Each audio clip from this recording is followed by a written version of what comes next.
Welcome back to school year 2022-2023. My name is Freddie Bonilla, and I will be presenting to you today the SY23 At-Risk After-School Meal Training. So let's jump right into it. On today's agenda, we will be going through some program facts. We will also go over the responsibilities you have as a site manager. We will go over some record keeping, how to maintain your paperwork. We will go over through the actual meal service, so how to run your meal for after school, the meal pattern required for after school service. We will walk through the meal counts, how to take them and how to get them into the system. So step A to Z. We will go through some of the food production worksheets and how to fill those out and how to keep them on record as well. And then at the end, we'll have a couple of items that we call this and that, just kind of tying things together for you. So some of the program facts, right? So students must be provided supervised educational or enrichment activities in order to qualify for an after-school meal. Meals can be served only after the regular day has ended. So basically all of your normal school day activities have to be over before we can start an after-school program. Students must be offered the opportunity to participate in any activity. If they decline, they can still receive a meal. So what this means is as long as the student is in the school, they just have to be offered the opportunity to participate in an after-school program. If they happen to decline being in any after-school program, but they're still on the premises for whatever reason it may be, they are still eligible to receive a meal. So sometimes this can happen with discipline issues, detention, something of that nature. The student may not actually be enrolled in an after-school program, but they are on school property at the time. So they're definitely able to come down and receive a meal if they so wish. Meals are for students only. We do not offer any adult meals for after school. Meals are free to all students. The meal pattern is slightly different from lunch. So we'll go over that shortly. Your responsibilities as the site manager. So you would have to adhere to all the established sanitation practices. Make sure you follow the menu. Prepare items according to the recipes, right? You can't go wrong if you're following your menu and your recipe. We understand that sometimes you may not have the food that is on the menu, so make sure that you are utilizing your FSD and your operations specialist in order to make the correct substitutions. You want to fill out the after school temperature log, right? So make sure that you're doing the temperature log on a daily basis at the time you're actually temping the food. So during service, right? You don't want to just go back in and do temperatures before or after the fact. So make sure you're doing it at the time of service.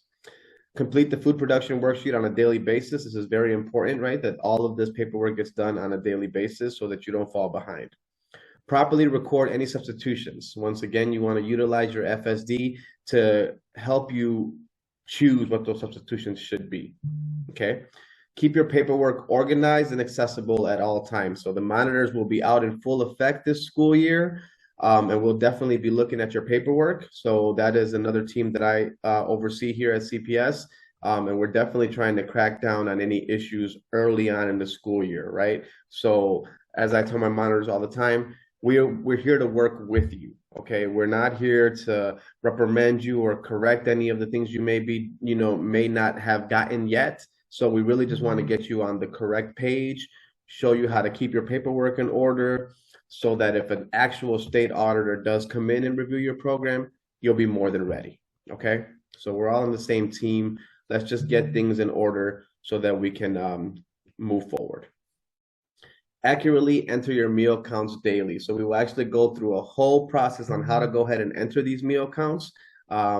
There has been some changes throughout the past few years due to the pandemic and so on and so forth. So we will continue to do a bulk entry into Mosaic, utilizing the Mosaic system and not your actual POS. So we will walk through that process at the end of this presentation. So here we go into some of the record keeping. So you want to make sure you file, organize, and keep all of your paperwork, right? So when you file your paperwork, you want to make sure that you're keeping it separate from the breakfast and lunch documents, all right? We definitely don't want to tie in the after-school paperwork with what you're doing during your regular school day. So make sure you keep that separate. Please, by no means should you ever remove any of the paperwork from the school, okay? If you're working at a school that is not your home school, complete the paperwork before you leave for the day. Please don't take any paperwork with you or take it back to your home school and then bring it back to the after school program. Just leave it where the program is at, please. Make sure you organize all the paperwork, right? Make it real easy to retrieve, not only for yourself or the at-home manager of that school, but also for the monitoring team and myself. Okay, it is a very big deal that we try to not be in your space more than we need to be. So we like to come in, look at the service, check out your paperwork, and then move along. Okay, you want to keep at least 3 years plus the current year of your paperwork on file at the school. Okay.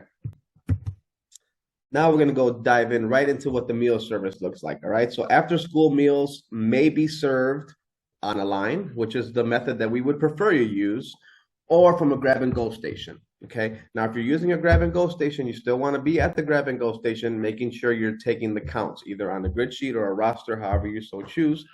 But the most important thing is that this year we are back to official status of what we were prior to the pandemic. Okay, so we want to make sure that all meals are actually being eaten on site.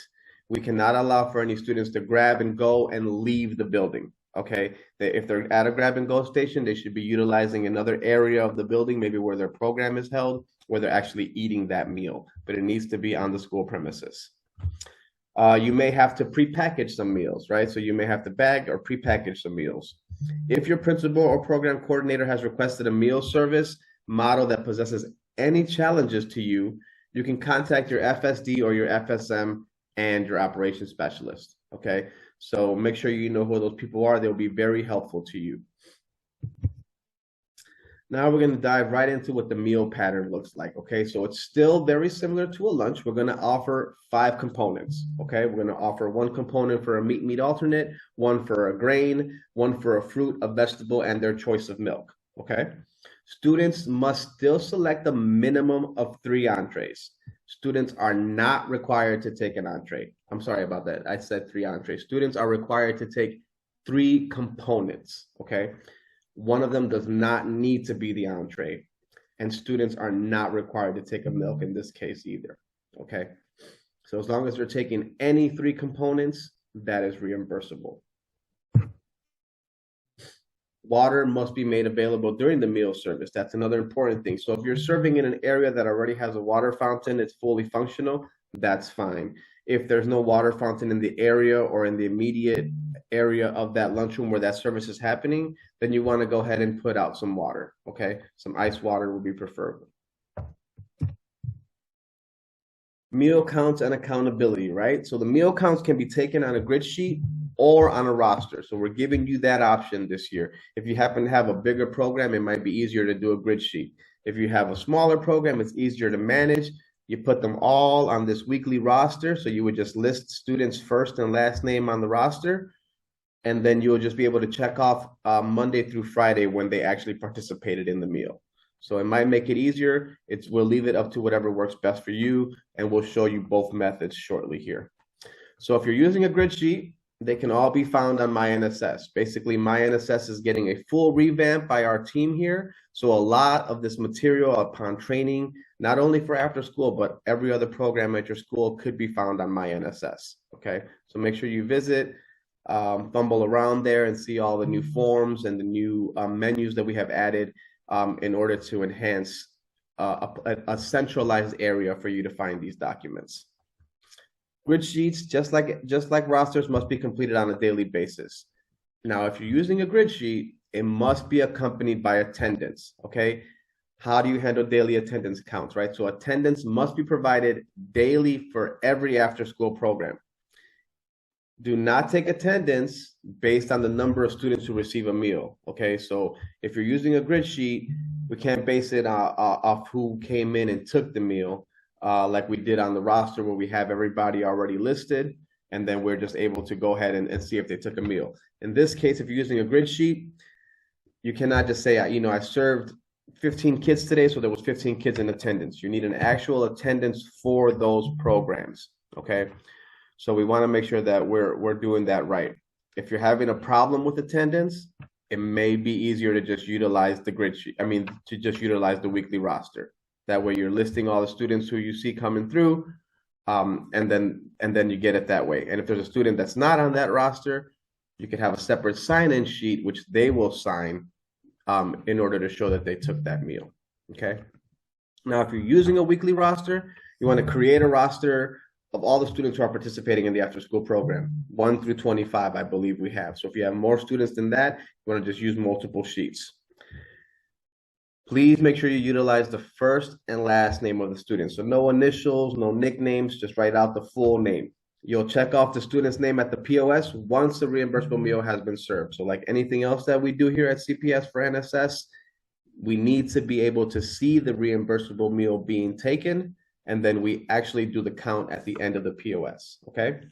Attendance is not required when you're using this meal method, this meal counting method, okay? So like I said earlier, if you're having an issue with getting attendance from some of these program coordinators, it may be easier to just use the weekly roster, okay? So that way you're listing the kids as they come in. Keep a sign-in sheet at the POS in the event that a student receives a meal but is not enrolled in an after-school program. So once again, you go ahead and you do your roster based off of the students who you know are enrolled, and then maybe some potential additional students come through. They can just go ahead and utilize that sign-in sheet, and then that'll be your attendance. The sign-in sheet with the roster will show your attendance for the day.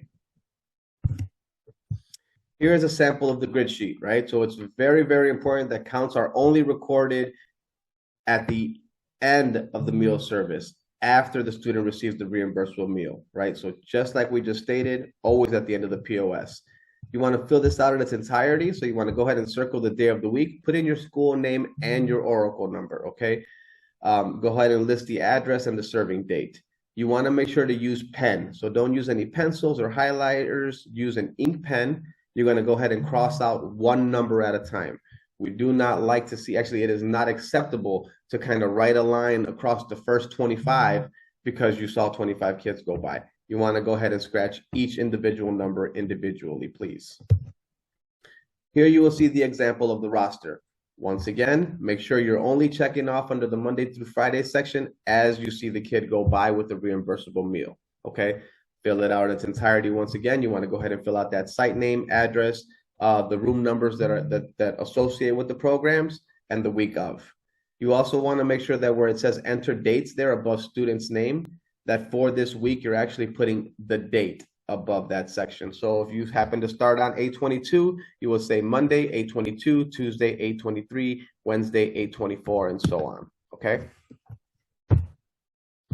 Here's a sample of the after-school temp log, right? So once again, like I stated earlier, you want to make sure that you're keeping these temperatures at the time of service. Fill it out in its entirety, and it must be done on a daily basis, okay? Meal accounts and accountability, right? So how do we go about entering these meals? We've done it several different ways. We're going to walk you through how we want you to do it for this school year, right? Regardless of the fact, meal counts must still be entered on a daily basis. We are going to go ahead and enter the bulk meal using Mosaic, right? Instructions are to follow on the next couple of slides. Accurate entry of these counts into Mosaic is critical, okay? It is critical. We want to make sure that we get this correct the first time so that we don't have to go back, reopen a day, pull that count, update that count, and then close that day again. It becomes a very tedious process. So before you go ahead and enter that count for the day, just take a double look at the grid sheet or the roster and make sure you're selecting the right number when entering. Your total meal count from the grid sheet or the total names checked off on the roster must match the total number entered into Mosaic, right? So that's why I say make sure you're matching the two so that you're on the same page with yourself. Meal counts are submitted to the state for reimbursement.